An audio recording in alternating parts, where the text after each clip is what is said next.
Chemical ছাড়া বছর ভরা রাখা যায় এই জলপাইয়ের আচার। এই আচার এত ইউনিক যে একবার বানালেই বোঝা যাবে। আসসালামু আলাইকুম, welcome back to my channel. আমি কণিকা সুবর্ণা। সহজ একটি রেসিপি নিয়ে এসেছি, টকঝাল মিষ্টি জলপাইয়ের আচার। চলেন শুরু করি।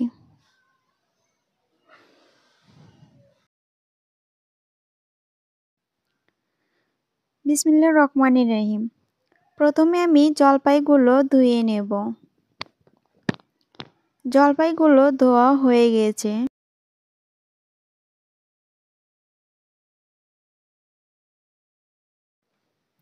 চুলাতে ফ্রাই প্যান বসিয়ে সরিষার তেল দিয়ে জলপাইগুলো সিদ্ধ হওয়ার জন্য বসিয়ে দেব।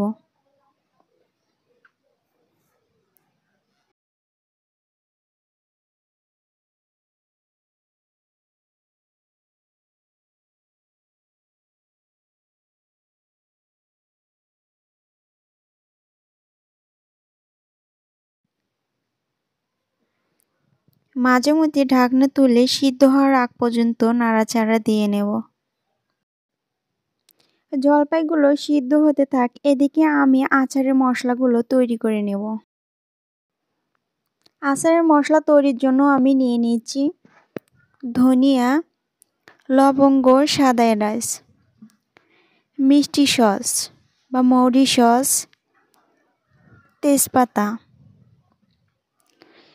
সাদা জিরা, কালো জিরা, মরিচ দিয়ে আমি সুন্দরভাবে ভেজে নেব।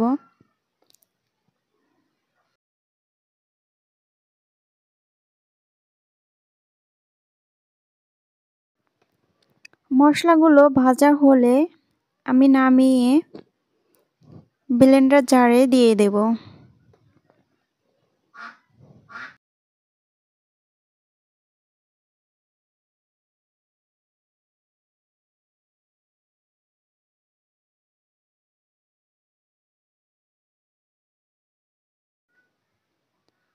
এদিকে জলপাইগুলো সিদ্ধ হয়ে গেছে।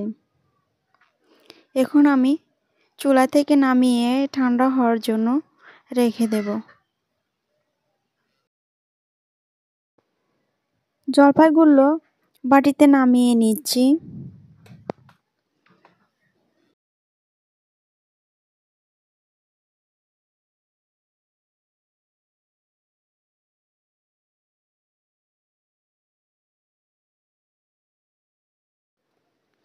জলপাইগুলো কাঁটা চামচের সাহায্যে অথবা হাতের সাহায্যে ম্যাশ করে নেব।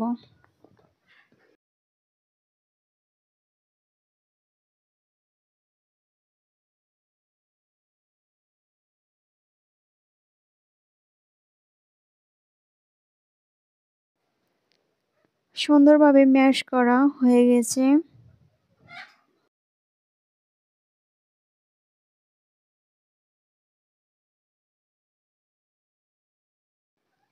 জলপাইগুলো তুলে নেওয়ার পর ফ্রাই প্যানে যে তেল ছিল এই তেলেই আমি দিয়ে দিচ্ছি পাঁচফোড়ন, ধনিয়া ও রসুন।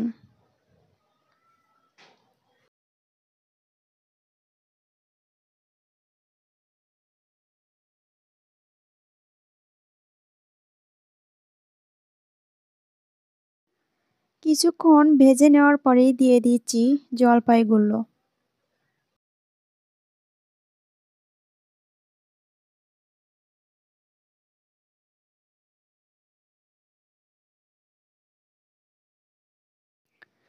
একটু নাড়াচাড়া দিয়ে আরও সরিষার তেল অ্যাড করে দিব।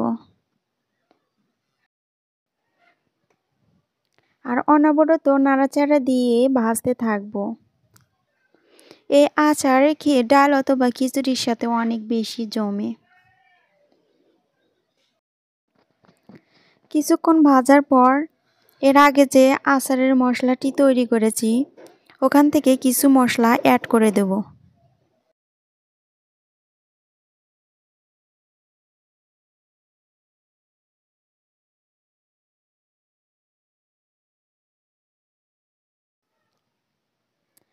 কিছু সরিষা ব্লেন্ডার জারে দিয়ে পাউডার বানিয়ে নেব।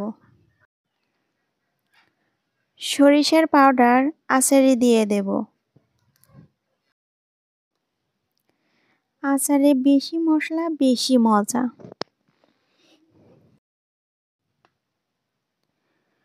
পরিমাণ মতো লবণ এবং পরিমাণ মতো আখের গুড় দিয়ে দেব।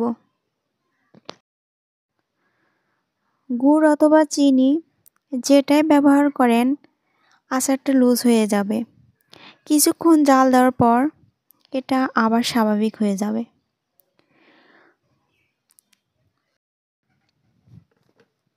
আচারটা গুড় দিয়ে বানানোর চেষ্টা করবেন, আর গুড় দিয়ে বানালে আচারটা নরম হবে, অনেক সুন্দর হবে। কেমিক্যাল ছাড়া সারা বছর রাখতে চাইলে এই আচারে পানি ব্যবহার করা যাবে না, অবশ্যই তেলের মাধ্যমেই জলপাইগুলো সিদ্ধ করতে হবে। তবেই বছর ভরা থাকবে এই আচার।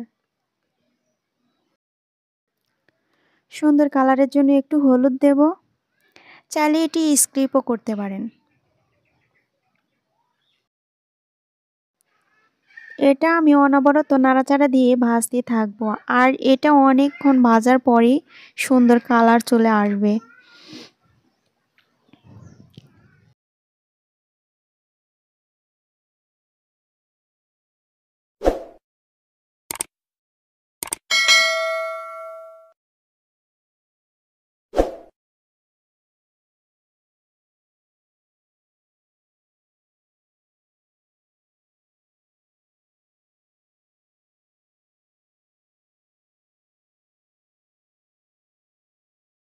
আবারও সরিষার তেল দিয়ে দেব, আর এই সরিষার তেল আচারকে দীর্ঘদিন ভালো রাখবে।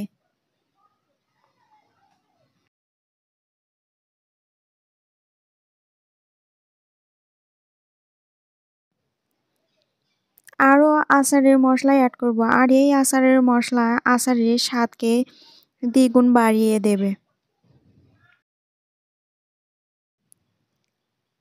গোলমরিচের গুঁড়া দেব, আর এর আগে যে তৈরি করেছিলাম মশলাগুলো, সে মশলা থেকে কিছু মশলা দিয়েছিলাম, আর বাদ বাকি যে মশলা ছিল সেগুলো এখন দিয়ে দিলাম। এখনও চ্যানেলটি যারা সাবস্ক্রাইব করেন নাই, subscribe my channel. Facebook page থেকে দেখলে প্লিজ ফলো, প্লিজ লাইক এবং কমেন্ট। বিট লবণ দিয়ে দিলাম। বিট লবণ যে আচারের স্বাদটা বাড়ায় এটা সবাই জানে। আচারে সুন্দর কালার চলে এসেছে। আচার তৈরি প্রায় শেষের দিকে।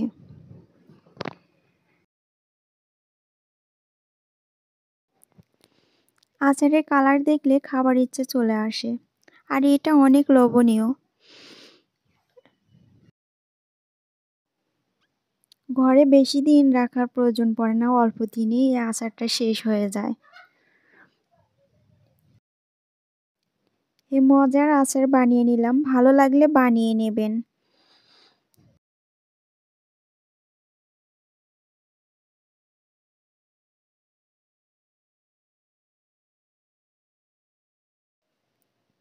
এরকম নিত্য নতুন ভিডিও পেতে প্লিজ সাবস্ক্রাইব মাই চ্যানেল।